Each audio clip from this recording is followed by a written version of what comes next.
अस्सलाम वालेकुम नाजरीन, मैं हूं आपके साथ मोहम्मद अरसलान और ये मेरा चैनल है वर्ल्ड इश्यूज़।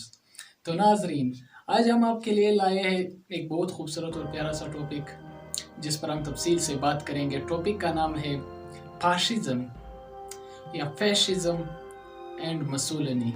बेनिटो मुसोलिनी जो इटली का फैशिस्ट था, एक फैशिस्ट आइडियोलॉजी रखता था। तो हमारे साथ रहिएगा वीडियो में।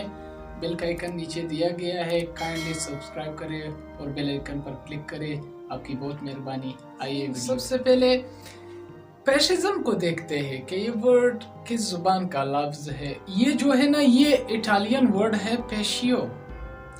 पेशियो ने जो मानी है वो ये है एक बंडल ऑफ स्टिक्स, एक मजबूत वो बनाती है। अगर आप किसी जगह एक लकड़ियाँ इकट्ठे कर देते हो तो एक मजबूत सख्त चीज बना देती है ना, सख्त बन जाती है। तो पेशियो की मानी है यूनाइटी, इत्तेफाक, मतलब कि इत्तेफाक से एक होना और सख्त बनना। तो ये पेशिज्म, पेशियो की जो लफ्ज है इटालियन का, उससे लिया गया है। तो मुसोलिनी जो है वो इटली का एक पॉपुलर पॉलिटिकल पर्सन था। नाजरीन, जो फैशिज्म है, जो आइडियोलॉजी है, वो ये अब कहाँ से स्टार्ट हुआ और कहाँ पे फिर ख़त्म हुआ। तो चलते हैं वर्ल्ड वार वन में। वर्ल्ड वार वन 1914 में बेनिटो मुसोलिनी जो था वो एक सोशल पार्टी में था, सोशलिस्ट पार्टी में वो एक मेंबर की हैसियत से था।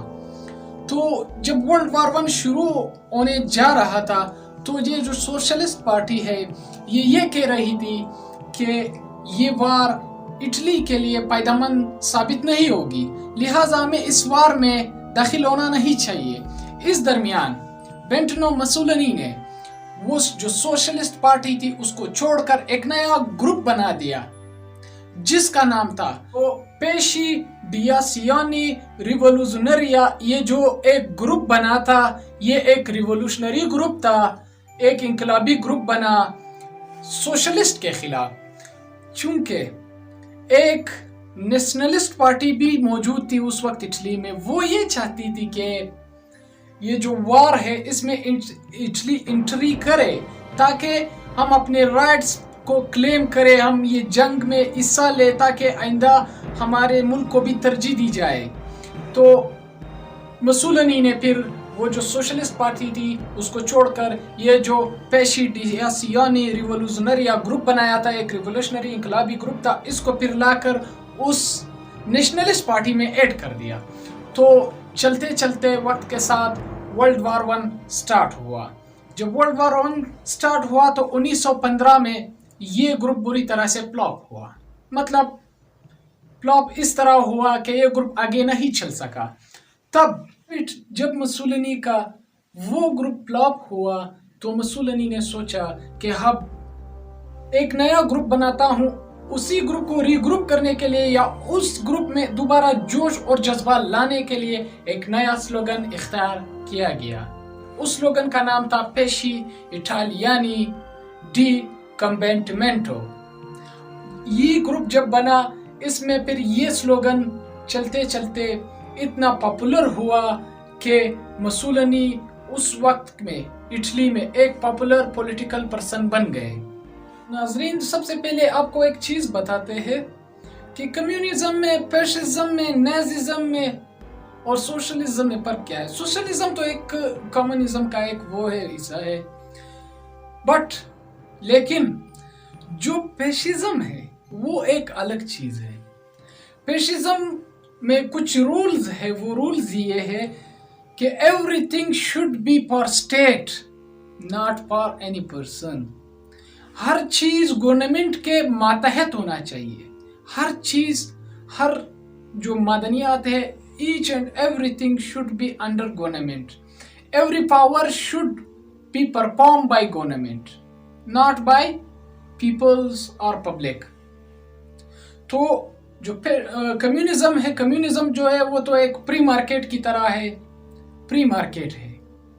इन दोनों में जो फर्क है वो ये है। लेकिन नाजिज्म जो है वो एक रेशनल रेस पर कायम है।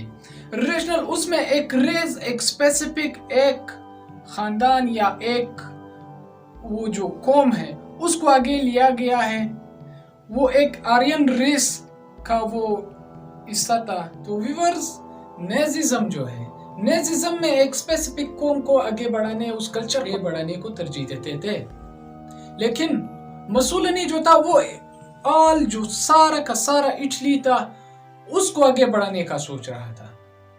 وہ مسولینی بھی ایکسٹریم نیشنلسٹ تھا اور یہ جو نیززم تھا یہ بھی ایکسٹریم نیشنلسٹ تھے، دونوں ایکسٹریم نیشنلسٹ تھے، لیکن فرق صرف یہ تھا کہ ایک میں ایک قوم تھا اور دوسرے میں صرف ملک تھا۔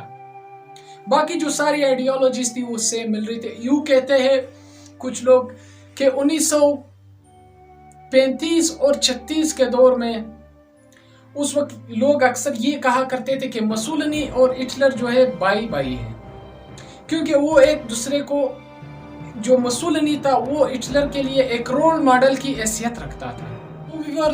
نیززم اینڈ فیشزم یا فاشزم، ناززم اور فاشزم جو ہے وہ اینٹی کمیونزم ہے، اینٹی سوشلزم ہے۔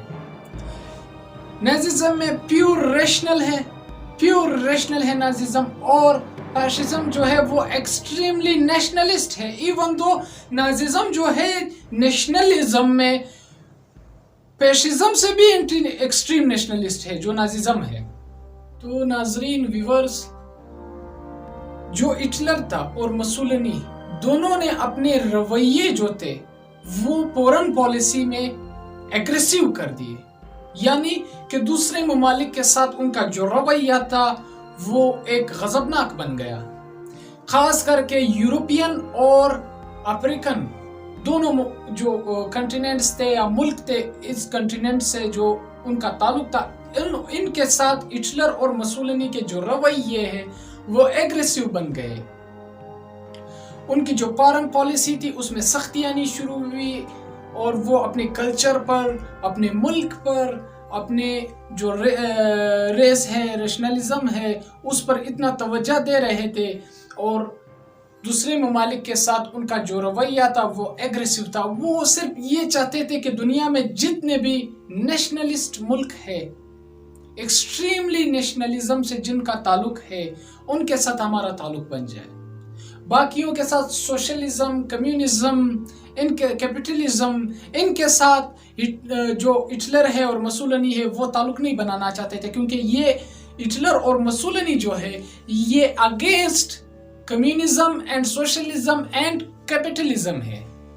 ویورز، ہٹلر اور مسولینی جو ہے نا، انہوں نے 1939 کو ایک دوسرے کے ساتھ الائنس بنا لیا، اور یہ شروعات ہوئے ورلڈ وار 2 کے۔ ورلڈ وار 2 میں یہ against communist, capitalist, socialist states کے درمیان لڑائی شروع ہوئی، اور ان دونوں میں جو الائنس تھے وہ ہٹلر اور مسولینی تھے۔ تو وقت کے ساتھ ساتھ چلتے چلتے یہ ناززم اور فاشزم جو ہے، ناززم کا جو آئیڈیا ہے ناظرین، وہ فاشزم سے لیا گیا ہے، کیونکہ مسولینی جو تھا وہ ہٹلر کے لیے ایک رول ماڈل تھا۔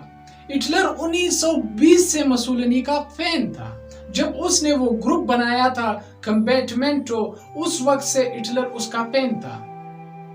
تو جب ورلڈ وار 2 شروع ہوا، یہ دونوں الائنس تھے، انہوں نے جنگ لڑی ایک ساتھ، مگر پھر آخر میں ورلڈ وار 2 جو تھا وہ اٹلی اور جرمنی دونوں ہار گئے، اور ہٹلر جو تھا اس نے خودکشی کر دی اور ورلڈ وار 2 ختم ہوا۔ تو اس طرح جو ناززم اور فاشزم کا آئیڈیالوجی تھا، پھر ان پر چارجز لگ گئے اور یہ آئیڈیالوجیز ختم ہو گئے۔ تو یہ رہی ناظرین آج ہماری ویڈیو ٹاپک جو تھی فاشزم کے حوالے سے تھی۔ تو کائنڈلی لائک اور سبسکرائب کرنا نہ بھولیے گا، اور بیل کا آئیکن نیچے دیا گیا ہے، کائنڈلی دبا دیجیے۔ اپنی دعاؤں میں یاد رکھنا، ملتے ہیں اگلی ویڈیو میں، والسلام۔